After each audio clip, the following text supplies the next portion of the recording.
Yo, yo, yo, yo, yo. Hey, what's up? Welcome to another episode of Garage Topic. Today, we're gonna make the S2000 more daily driver friendly. Why daily driver?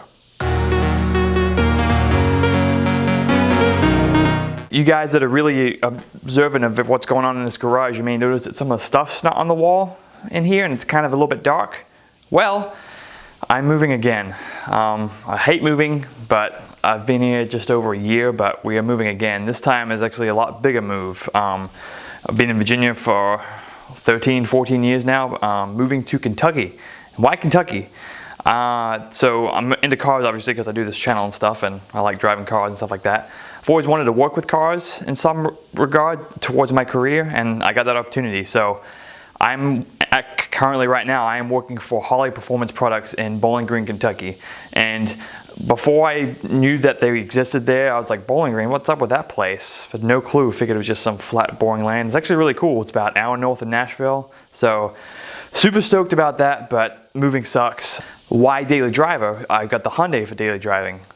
We actually sold the Hyundai because moving 3 cars that far of a distance, about 8 hours from here in Charlottesville, Virginia, it's not worth it and we just didn't need it. So it's gone, but now the S2000 is my daily driver and I've done some highway driving with it and it's miserable. It's freaking loud because the exhaust, the mufflers are just really noisy. And then the wind noise from the soft top's just pretty unbearable. So we're gonna address both of those things today to hopefully make it more comfortable on an 8-hour drive. And just driving around town are normal. And like the exhaust is pretty easy to switch out. So if we wanna go back to making it sound more club duty fresh, we can just swap the exhaust back. But let me show you what we're talking about. This is a stock exhaust for a Honda S2000. You can pick these off of Craigslist or classified Facebook stuff for about 100 bucks or so. I got it for 40, which is pretty cheap. It's got a couple dents here and there, but relatively low mileage car that came off of. You notice that it's cut right here, and the player haters are gonna be like, why did you cut this? Well, I didn't have a truck and it barely did not fit in the Elantra, so I had to cut it. But for 40 bucks, it'll be fine. So what we need to do today is weld it up again so it'll go back into place. I've been meaning to do this even before I knew I was moving. So this side here is really shiny. Well, I polished it by hand and what I had to do is sandpaper all the paint off and then polish it and sand and sand and sand and sand. It took for freaking ever. It looks okay. That's what a stock one looks like here. But it took so long to do that I just got kind of fed up. So I'm going to do a quick and easy job of this side here just to make it look sort of close so that we can make this drive not looking like doo-doo and actually retaining my hearing.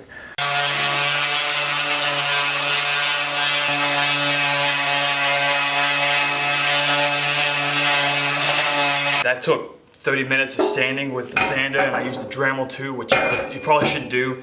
And it looks okay. 95% of the paint's gone.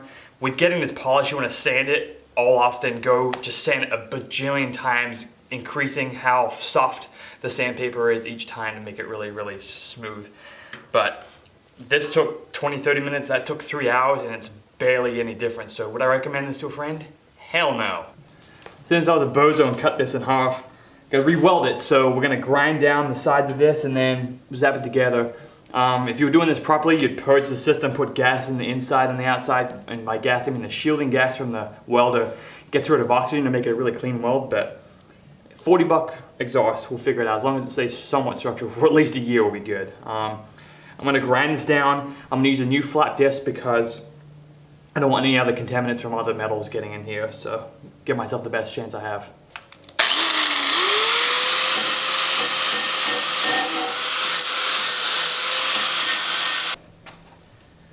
To muck this up took forever. We got it in place, we got some pieces of wood, we got some other pieces of metal to hold it up, we got it clamped in place. I've got a little bit of a bevel around the weld, so it should be good. It's hard to get it ground because there's nowhere to get the clamp around, so we got it on one of the hangers. Hopefully that's good enough, but I'll put a couple tacks in and we'll see if it will hold up, and then take this off and go all the way around it. Hopefully this works, otherwise this thing's gonna be falling off somewhere between here and Kentucky. Alright, hope I got the thing set up right. Put a tack on, keep it like the ground.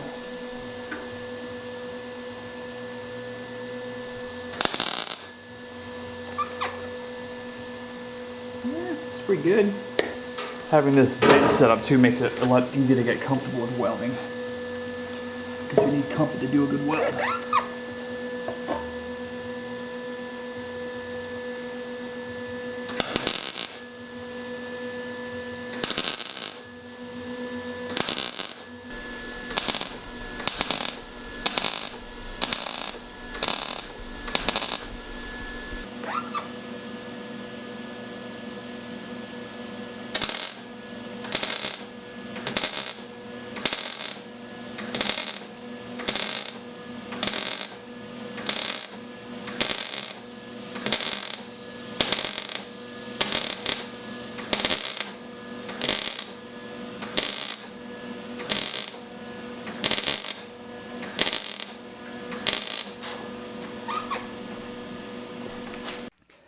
All right, the exhaust is good to go. Of course, because I'm moving, I've taken all the lights out, so the lighting here is terrible.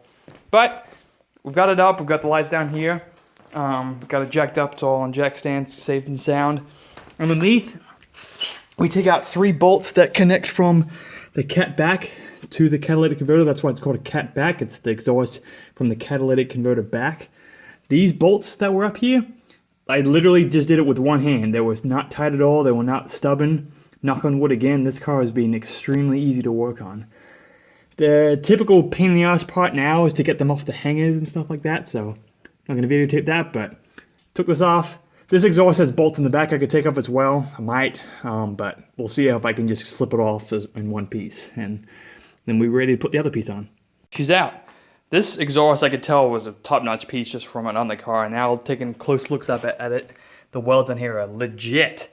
If you're taking off exhaust, the biggest pain in the ass can be the bolts. In this case, that wasn't the case. It was the rubber isolators that keep it on there in place. What you need to do to get yourself investing in is some pry bars, cheap Harbor Freight pry bars. This will save your life. This made this job 1,000 times easiher. I've done it with screwdrivers before and it's miserable. Get yourself some pry bar, but here is the aftermarket Comtech exhaust. It's pretty laid out, but I'm going to do something sketchy and start this car up with no exhaust to see how super ricer it sounds, and super completely fresh, of course. Oh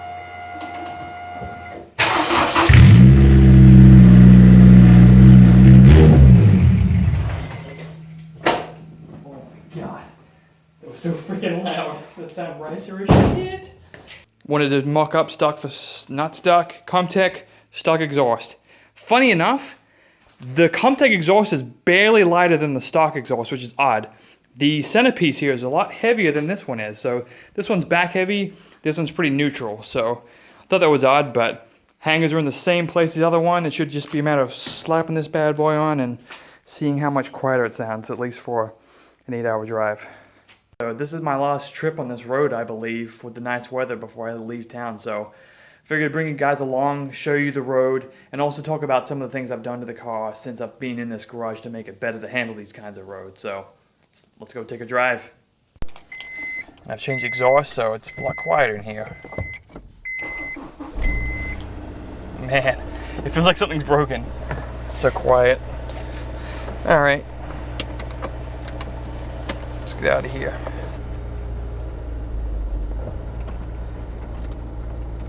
School's in session, players. I'm curious to see how the sound picks up on the microphone because this car is a lot quieter. Obviously with the roof down it makes it a little bit windy, but you can really hear the engine a lot more than just the exhaust note, which I think the engine sounds a lot better than the exhaust note personally, so it's win-win for me. But the intake, when you get on it, makes it loud as anything, so I think it's loud when you want it to be and quiet when you need it to be. All right, here we go. Let's see, like quarter throttle, let's get full throttle. Oh, no!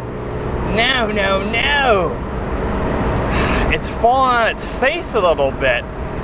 And the last time this happened, I did an update to you guys that when I would go wide open throttle, it would like kind of hesitate a little bit.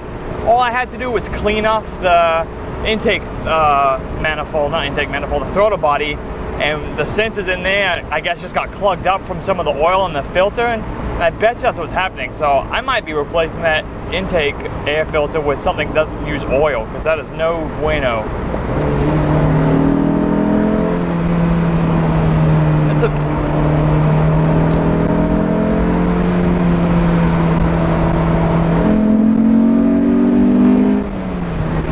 better than. Might have just been some hiccup in the gas or something, not sure. But since I've moved here and since I've had this car, we've put the wheels and tires on, we've done the suspension, we've done the alignment, we've done all the cosmetic issues. Obviously the cold air intake, we've done the exhaust. Done a ton to this car in a short amount of time, and every mod I do, it gets better and better. And before I would just add stuff to the car because it looked cool on the internet, but just going from what I wanted. I didn't want something that was super loud, but loud enough that you could hear it. Something that drove nice on the street, but you could take to autocross or track day and be competitive. So it's just trying to find some fine balance in between that. And The drive that I have coming up this weekend is going to be the ultimate test of taking this thing on an 8-hour drive. Thankfully, it's through some of the hills and mountains of West Virginia, so although it's a highway, it will be some turns, so instead of just dead straight. So I am looking forward to seeing how that does. I love this road. It's what I take to work every day and what made this car a no-brainer for me to pick up, because it just makes going to work a lot more enjoyable. But the job that I'm going to, I will be thoroughly enjoyed to be there, I suspect, versus just being happy on the drive there. So cut your losses. And I can still drive this to work no matter what, just less twisty. Man.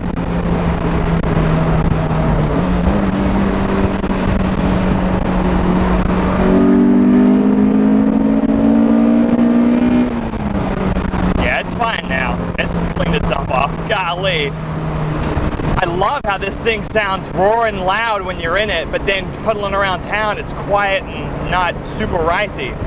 This is a great combo of exhaust.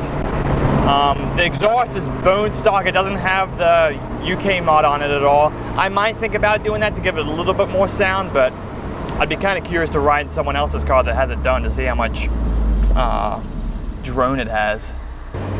All right, see, it's not too bad. Then you get on it, and it's a whole different story.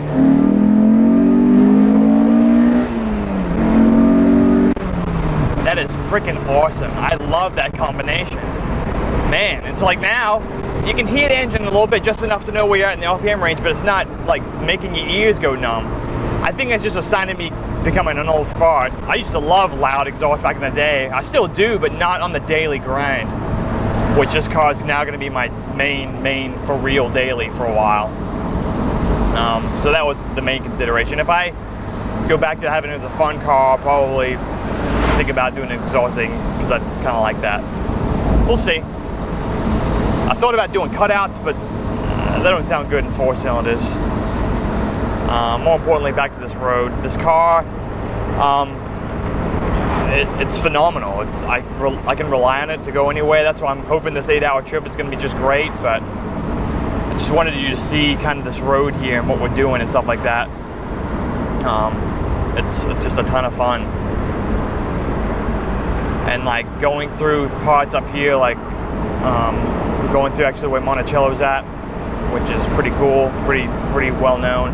And now obviously Charlottesville's known in the news, which is unfortunate because most of those folks weren't even from Charlottesville. It is what it is.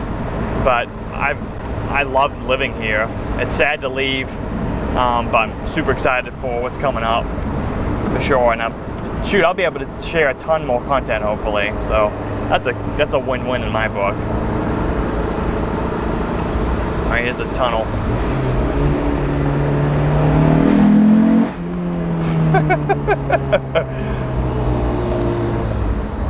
I'm in the ultra riser status.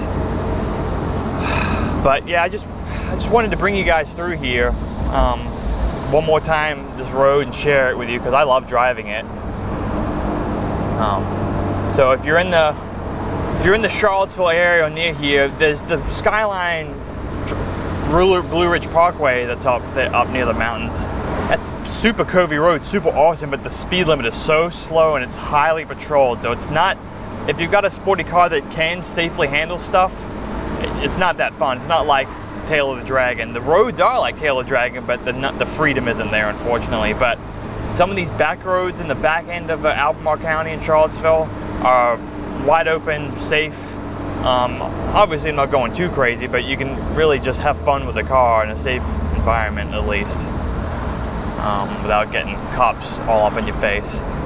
But that's the main part of this windy section now. It gets flat and boring. All right, thanks for watching. Be sure to subscribe, tell your friends, and then get your dog to get out in the car. Make sure that when you go in the supermarket, your dog doesn't stay in the car and get hot. So don't leave your dog in the car, but drive your dog in the car, if that makes any sense. All right, I'm out. Peace out.